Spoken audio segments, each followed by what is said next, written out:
ট্রাম্পের দেশে বিশ্বকাপ খেলতে পারবে না ইরান।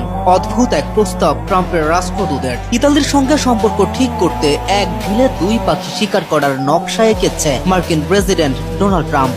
2026 বিশ্বকাপ থেকে ইরানকে বাদ দিয়ে ইতালিকে যুক্ত করার প্রস্তাব দিয়েছে ট্রাম্পের বিশেষ দূত। ইরান যুদ্ধে পোপীয় চতুর্দশের প্রতি ট্রাম্পের খ্যাপাটে আচরণের ফলে ইতালির প্রধানমন্ত্রী জর্জিয়া মেলোনির সঙ্গেও সম্পর্কের চির ধরেছে ট্রাম্পের। তবে সম্পর্কের ব্যাপারে ট্রাম্প আবার বেশ লয়াল, তাই তো এক ঢিলে দুই পাখি মারার চেষ্টা মার্কিন প্রেসিডেন্টের। এই প্রস্তাব বাস্তবায়িত হলে একদিক থেকে যেমন ইতালির সঙ্গে ট্রাম্পের সম্পর্ক আবার ঠিক হবে, অন্যদিক থেকে শত্রু দেশ ইরানকে বিশ্বের সবচেয়ে বড় আসর ফিফা ওয়ার্ল্ড কাপ থেকেও ছুড়ে ফেলা হবে। ফলে এখানেও কৌশলগত দিক থেকে যুদ্ধ জয়ের পৈশাচিক আনন্দ ছুঁয়ে যাবে ট্রাম্পকে।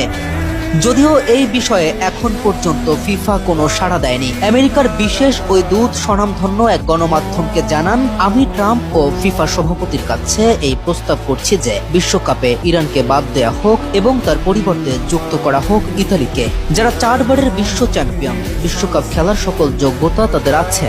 এমন অদ্ভুত প্রস্তাবের পরে সমালোচনার ঝড় বইছে সোশ্যাল মিডিয়ায়। বাছাই পর্ব থেকে বিশ্বকাপ খেলার যোগ্যতা অর্জন করা একটা দেশকে রাজনৈতিক হস্তক্ষেপে বাদ দেওয়ার প্রস্তাবের বিষয়টি খেলাটির সৌন্দর্য নষ্ট করে। ক্রীড়াঙ্গনে রাজনীতির জায়গা না হোক, এমন মন্তব্য অসংখ্য ফুটবল ভক্তদের।